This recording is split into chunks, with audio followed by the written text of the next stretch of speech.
വട്ടിയൂർക്കാവ് മണ്ഡലത്തിലെ LDF സ്ഥാനാർത്ഥി VK Prashant MLA അദ്ദേഹമാണ് സി മലയാളം ന്യൂസിനൊപ്പം ഉള്ളത്. ഈ കഴിഞ്ഞ 2 തവണത്തെ പോലെയല്ല, ഇപ്പോൾ കുറച്ചുകൂടെ കടുപ്പമാണോ മത്സരം? എങ്ങനെയാണ്? ഇല്ല, എനിക്കങ്ങനെ ഫീൽ ചെയ്യുന്നില്ല. പക്ഷേ എതിർ സ്ഥാനാർത്ഥികൾ ശക്തരാണ്. സ്വാഭാവികമായിട്ടും ഞങ്ങൾ കുറച്ചുകൂടി ശക്തിയായിട്ട് പ്രവർത്തനങ്ങൾ ആസൂത്രണം ചെയ്ത് ഇറങ്ങുന്നുണ്ട്. അപ്പോൾ അതൊരു ആവേശകരമായ നിലയിലേക്കായിരിക്കും അത് പോവുക. കഴിഞ്ഞ വർഷത്തേക്കാൾ ഭൂരിപക്ഷം വർദ്ധിക്കും. അതായത് ആദ്യത്തെ തവണ മത്സരിക്കുമ്പോൾ മുരളീധരൻ ഇവിടുന്ന് പോയി, രണ്ടാമത്തെ തവണയും ഒക്കെ ഈ പറഞ്ഞ പോലെ കുറച്ചും കൂടെ ഇപ്പോഴത്തേക്കാട്ടി കുറച്ചും കൂടെ എളുപ്പമായിരുന്നു എന്ന് പുറത്തുനിന്ന് കാണുന്ന ആൾക്കാർക്ക് തോന്നും. പക്ഷേ ഈ പറഞ്ഞ പോലെ പുറത്തേക്ക് പോയപ്പോഴും വടകരയ്ക്ക് പോയപ്പോഴും ഒക്കെയും ഈ വട്ടിയൂർക്കാവിൻ്റെ സ്വന്തം മണ്ഡലമാണെന്ന് UDF സ്ഥാനാർത്ഥി മുരളീധരൻ പ്രഖ്യാപിക്കുകയും അതിനനുസരിച്ചുള്ള പ്രവർത്തനങ്ങൾ നടത്തുകയും ഒക്കെ ആയിരുന്നു എന്നാണ് മനസ്സിലാക്കുന്നത്.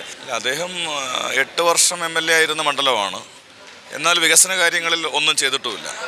അപ്പോൾ അതിൻ്റേതായിട്ടുള്ള പ്രയാസം 2019 അപ്പോൾ ഞങ്ങൾ കടന്നുപോയ റോഡുകളെല്ലാം കുണ്ടും കുഴിയായിട്ട് കിടന്നതാണ്. ഞങ്ങളിപ്പോൾ അതെല്ലാം നന്നാക്കി സഞ്ചാരയോഗ്യമാക്കി BMBC ചെയ്തു. വലിയ നിലയ്ക്കുള്ള മുന്നേറ്റം ഉണ്ടാക്കാൻ വേണ്ടി കഴിഞ്ഞു.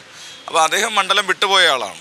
അദ്ദേഹം 6 വർഷം കഴിഞ്ഞ് മടങ്ങി വന്നിട്ട് ഇവിടെ നടന്ന വികസനങ്ങളെല്ലാം ഞാൻ ചെയ്തതാണ്, 6 വർഷം മുമ്പ് ഞാൻ ചെയ്തതാണ് എന്ന് അവകാശപ്പെടുന്നത് വളരെ അപഹാസ്യമായിട്ടുള്ള ഒരു കാര്യമായിട്ട് ജനങ്ങൾ കാണുകയുള്ളൂ. അദ്ദേഹം വട്ടിയൂർക്കാവ് കുടുംബമാണെന്ന് പറയുമ്പോൾ ഇവിടുത്തുകാരനാണ്, വട്ടിയൂർക്കാവിൽ താമസിക്കുന്ന ആളാണ്. കഴിഞ്ഞ 5 വർഷവും ജനങ്ങൾക്കിടയിൽ ഉണ്ടായിരുന്നു, വികസനം ഉണ്ടായിരുന്നു. ഇവിടുത്തെ ജനങ്ങളുടെ സുഖദുഃഖങ്ങളിൽ MLA എന്ന നിലയിൽ കൃത്യമായി ഉണ്ടായിരുന്ന ആളാണ്. അപ്പോൾ സ്വാഭാവികമായിട്ടും വികസനത്തിനാണ് ജനങ്ങൾ വോട്ട് ചെയ്യുന്നതെങ്കിൽ, MLAയുടെ സാന്നിധ്യത്തിനാണ് വോട്ട് ചെയ്യുന്നതെങ്കിൽ അവർ മാറി ചിന്തിക്കേണ്ട ഒരു അവസരവും ഞങ്ങൾ ഉണ്ടാക്കിയിട്ടില്ല.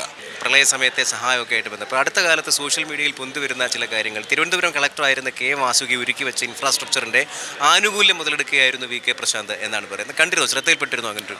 അല്ല, പല കാര്യങ്ങളും അങ്ങനെ എതിർ സ്ഥാനാർത്ഥികൾ പറയുന്നുണ്ട്. അതൊക്കെ ജനം വിലയിരുത്തട്ടെ എന്ന്. ഇപ്പം ഞാൻ തിരുവനന്തപുരത്തിൻ്റെ മേയറായിരുന്ന കാലഘട്ടത്തിൻ്റെ പ്രവർത്തനങ്ങൾ പരിശോധിച്ചിട്ടാണല്ലോ വട്ടിയൂർക്കാവിൽ ജനങ്ങൾ ജയിപ്പിച്ചത്. അതവിടെ വിലയിരുത്തി കഴിഞ്ഞു. 2 തവണ അവർ വിലയിരുത്തി കഴിഞ്ഞു. ഇപ്പോൾ 3ാം വട്ടം ഞാൻ മത്സരിക്കുമ്പോൾ അന്ന് മേയറായിരുന്നപ്പോൾ വാസുകി ചെയ്തതിൻ്റെ തുടർച്ചയാണെന്നൊക്കെ പറഞ്ഞതിൻ്റെ അർത്ഥം എന്താണെന്നൊക്കെ എല്ലാവർക്കും മനസ്സിലാവുമല്ലോ. വർഷങ്ങൾ കഴിഞ്ഞു. ഞങ്ങളന്ന് ചെയ്തത് ജനങ്ങളെ ആകെ കൂട്ടിയോജിപ്പിച്ച് അതിജീവനത്തിൻ്റെ ഭാഗമായി തിരുവനന്തപുരത്തെ ഒന്നിപ്പിച്ച് ഞങ്ങൾ ദുരന്തബാധിത പ്രദേശങ്ങളിലേക്ക് സഹായം എത്തിച്ചു. അത് നന്നായി എന്ന് എല്ലാവരും സമ്മതിക്കുന്ന ഒന്നാണ്. ഇപ്പോൾ എന്തൊക്കെ ആക്ഷേപങ്ങൾ പറഞ്ഞാലും ജനം ആ നിലയിൽ മാത്രമേ അതിനെ കാണാൻ വേണ്ടി തയ്യാറാവും. ശ്രീലേഖയുടെ ഒരു സാന്നിധ്യത്തെ എങ്ങനെയാണ് കാണുന്നത്? കഴിഞ്ഞ ദിവസം അവർ പറഞ്ഞത് ഒരു വലിയ വിവാദം ഉയർത്തിവിട്ടിരിക്കുകയാണ്. എനിക്കൊന്നും BJP പ്രവർത്തകർക്കിടയിൽ പോലും മതിപ്പുണ്ടാവുമെന്ന് ഞാൻ വിചാരിക്കുന്നില്ല. കാരണം എന്തെല്ലാം പ്രസ്താവനകളാണ് നടത്തേണ്ടത്. ഇപ്പോൾ കഴിഞ്ഞ ദിവസം ലവ് ജിഹാദിനെ സംബന്ധിച്ച് പറഞ്ഞു. സ്ത്രീകൾ സുരക്ഷിതരല്ല എന്നാണ് പറയുന്നത്. കേരളത്തിലെ സ്ത്രീകളെക്കുറിച്ചാണ് പറയുന്നത്. കേരളത്തിൽ സ്ത്രീ ശാക്തീകരണം സംഭവിച്ചു കഴിഞ്ഞു. തദ്ദേശ സ്ഥാപനങ്ങളിൽ 50% റിസർവേഷൻ കൊണ്ടുവന്നു കഴിഞ്ഞു. ശ്രീലേഖ മേഡത്തെ പോലുള്ള ആളുകൾക്ക് DGP ആവാനുള്ള സാഹചര്യം നാട്ടിലുണ്ട്, അല്ലേ? അപ്പോൾ വനിതകൾക്ക് ഉയർന്നു വരാനുള്ള എല്ലാ സാഹചര്യവും നമ്മുടെ നാട്ടിലുണ്ട്.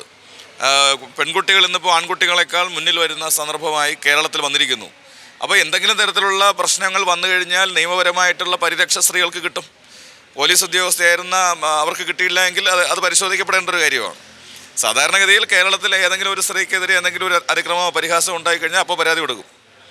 നമ്മുടെ നിയമ സംവിധാനങ്ങളെല്ലാം സ്ത്രീകൾക്ക് കുറച്ചുകൂടി പ്രാധാന്യം കൊടുക്കുകയാണ്. അപ്പോൾ അങ്ങനെയുള്ളൊരു നാട്ടിൽ നിന്നുകൊണ്ട് കേരളത്തിലെ സ്ത്രീകൾ സുരക്ഷിതരല്ല എന്ന് പറഞ്ഞു കഴിഞ്ഞാൽ അത് അവർ സ്വയം പരിഹാസ്യമായി മാറുകയുള്ളൂ എന്നുള്ളതാണ് എൻ്റെ അഭിപ്രായം. രാഷ്ട്രീയ വിവാദങ്ങളൊക്കെ അവിടെ നടന്നോട്ടെ, ജനങ്ങളുടെ മനസ്സിൽ തനിക്കാണ് സ്ഥാനമുള്ളത്, പ്രവർത്തനങ്ങളിൽ നിന്ന് ആത്മവിശ്വാസമുണ്ട് എന്നുകൂടിയാണ് VK പ്രശാന്ത് വ്യക്തമാക്കുന്നത്. ആശംസകൾ നേരുന്നു. സായി സൂര്യക്കൊപ്പം ബിനോയ് കൃഷ്ണൻ, സി മലയാളം ന്യൂസ്, തിരുവനന്തപുരം. ഏറ്റവും പുതിയ വാർത്തകളും വിശേഷങ്ങളും വിരൽ തുമ്പിലറിയാൻ സി മലയാളം ന്യൂസ് എല്ലാ ഡിജിറ്റൽ പ്ലാറ്റ്ഫോമുകളിലും ലഭ്യം.